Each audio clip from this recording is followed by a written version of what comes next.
couple of years ago when I started this channel, I purchased a Godox SL60W for use as a key light. And I chose the 60W because it provided 60 watts of continuous daylight balance light. It had a high CRI value for good color accuracy, plus a industry standard Bowens mount here on the front for attaching all different types of modifiers. As good as this SL60W was at the time for videographers and filmmakers on a budget, it did, however, have one important fault: a noisy internal fan. Now, the fan wasn't crazy loud by any means, but if you use the 60W in a room with a live microphone, you could sometimes hear the light in the background of your recording. Well, fast forward to today, and we now have the Godox UL60. This is a brand new light Godox recently came out with, and it's essentially an upgraded version of the original SL60W, because this light also outputs 60 watts of continuous light, fixed color temperature of 5600 Kelvin. However, with this light, Godox completely redesigned it. It has all new hardware, all new features, new functionality, and most importantly, far quieter operation. So the question is the UL60 worth upgrading to if you were one of the many people who bought one of those Godox SL60Ws like I did? And just in general, I mean, is it a good studio LED light for use in, 3-point lighting setups, something like this, maybe for photography as well? Well, we're gonna take a look at the UL60 and find out.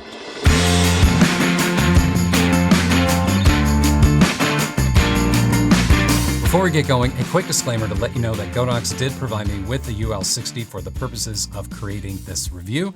However, they have not had any involvement in this video, no editorial input, nor have they seen this video prior to it being published. So everything that you hear in this video is based on my experience using the light. For the UL60, Godox designed an entirely new enclosure with large holes all the way around the perimeter of the light. And these holes allow the UL60 to dissipate heat naturally and passively cool itself just using the air in the room. It doesn't need an internal fan. For videographers and filmmakers who are recording with live microphones nearby, this is a highly desirable feature, and it's really the biggest selling point of the UL60.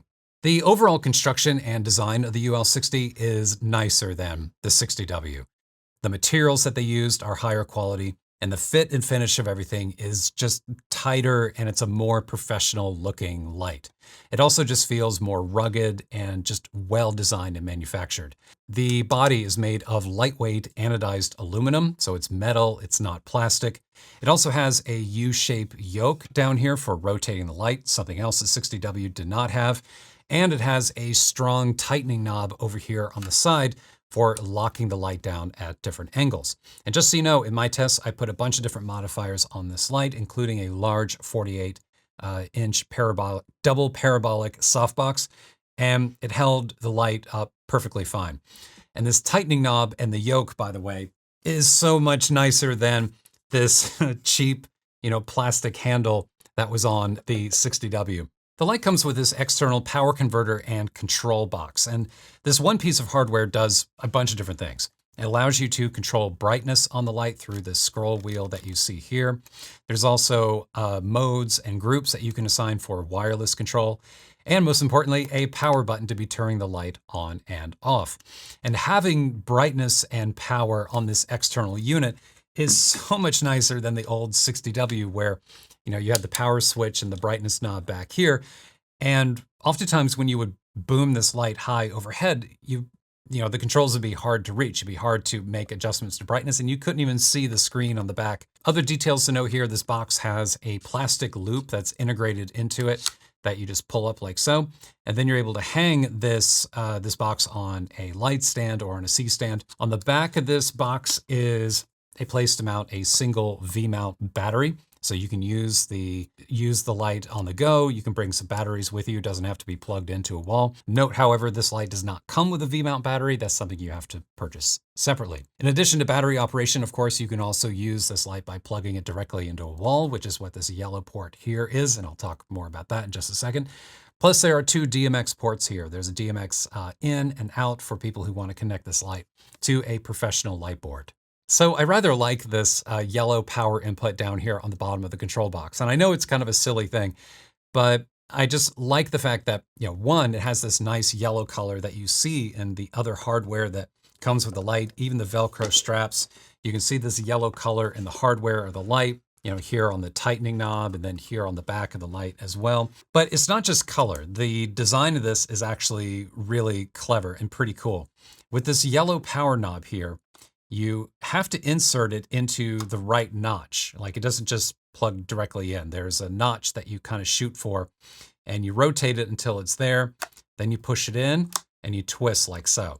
And when you twist it, it is locked in and it's not coming out. So even if you were to trip over the cable or something like that, it's not just going to easily come out. It locks into place. To remove the power cord, there's this silver little latch up here on the top, and then you just pull it back like so, twist the cord counterclockwise, and then remove from the box. In addition to the control box, you may also control the UL60 by using Godox's mobile app for iOS and Android. This app connects to the light via Bluetooth and is compatible with other Bluetooth Godox lights as well. So you can add multiple Godox lights if you have more than one to the app, and then control them all through one interface.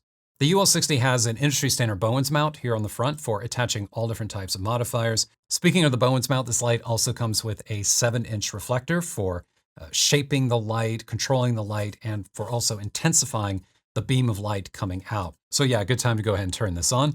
So light output from the UL60 is, as you can see, continuous, and it uses a fixed color temperature of 5600 Kelvin, which is the temperature of natural daylight. It is a neutral light. The light is fully dimmable between 0 and 100%, and it has a high CRI value of 96 and a TLCI value of 97, which translates into accurate rendition of color with whatever subject the light is illuminating. In addition to continuous light, the UL60 also supports a few special effects, including flash, storm, television, and broken bulb. And these effects strobe and animate the light, as you can see, but without changing its color. As for wattage, again, this is a 60-watt light. Now, 60 watts, in my opinion, is decent and perfectly fine for use in simple 3-point lighting setups where the light is pointed directly at a subject, similar to what I'm doing right now with this key light over here. 60 watts, however, may not be enough wattage for more creative lighting scenarios, typically used in filmmaking where lights are placed at a distance, fairly far away from a subject, and then heavily diffused for softer light. But let's get some real world actual numbers here in order to test 60 watts of brightness in a key light, in case there's any confusion as to whether 60 watts is going to be sufficient to meet your needs. What I decided to do was I just came up with a very simple test where I shot some video, and on the front of the UL60, I mounted a 38-inch double parabolic softbox with a honeycomb grid in order to shape and control light. I then plugged in a Atomos Ninja monitor. Then I cranked up the UL60 to its maximum 100% brightness, and I just kept moving backwards until my skin tone fell below 55% IRE. And what I found in that test was that I could get out to 10 feet away from the UL60 with the softbox mounted, and my skin tone would look correct. Then as a second test, I then stopped down aperture to f2.5 on the camera to see what effect that would have, backed away from the light again, and this time I got out to 7 feet away from the light with my skin tone at 55% IRE before it started to get too dark. Now, these results will be different depending on the type of camera and lens that you happen to be using. But in general, if you are not a technical person and your eyes glazed over during that last part, sorry about that. Just know that you should be able to achieve proper exposure with your subject when that subject is positioned somewhere around 5 to 10 feet away from the UL60 with a softbox attached. If your subject is closer, of course, then you would just turn the brightness down. If the subject is farther away, well, then you would most likely need a higher wattage light in order to achieve proper exposure. And for that, Godox also sells the UL150. This light is the same as the UL60, but outputs 150 watts of light. The UL150 is also passively cooled and completely silent, just like the UL60. So in general, I think there's a lot to like about the Godox UL60, and I think it's a big improvement over the older SL60W. However, it does have a few shortcomings. First of which is the fact that the UL60 does not come with a padded carrying case. All this light comes with is a disposable cardboard box, which means you may have to go out and buy a third-party case in order to carry the light to a shoot or to store the light when not in use. In my opinion, a light of this quality should really come with a case. As for the special effects that I talked about earlier, like television and storm, I don't find the effects to be particularly useful. The effects are limited really by the single color temperature of the LED, so there's only so much those effects can do to appear realistic.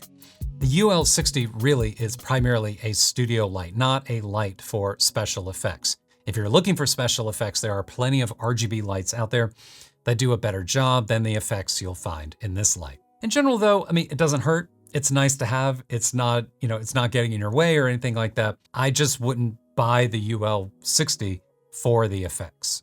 To start wrapping this up, at the time of this video, the Godox UL60 currently retails for $299 in the United States, though prices can and will change, so be sure to check the link below in the description to get the current price. Now that price is a little higher than COB LED lights with similar wattage made by other companies. However, I think you definitely get what you pay for when you spend a little extra money for a light like the UL60, because the construction of this light is so much nicer. It's made out of aluminum with a proper metal yoke here. There's no plastic on here. And you have this nice, tightening knob over here that actually holds a light up, and you have no problem with attaching heavier modifiers.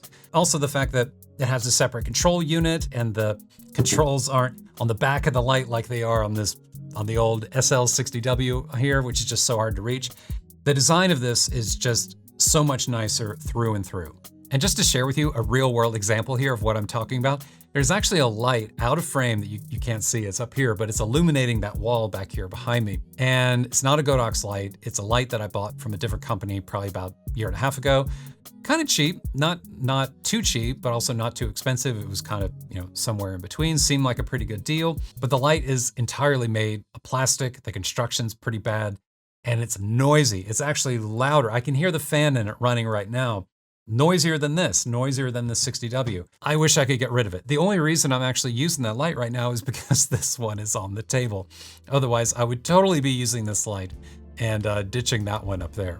All right, folks, that's it. Hope you enjoyed the review. By the way, if you would like to check out the written version of this review, every time I do a product review, I also write a review as well. And sometimes those written reviews contain extra information and detail that ends up getting cut from the video just for the sake of time. So it's oftentimes a good idea to check out the written version as well, if that is something of interest to you. So I will link to that written review down below in the description. There are also links down there, of course, to check out more information and current pricing for the UL60 as well as the Godox UL150. And of course, in full disclosure, those are affiliate links. So if you were to buy something with one of those links, I would receive a small referral fee at no additional cost to you.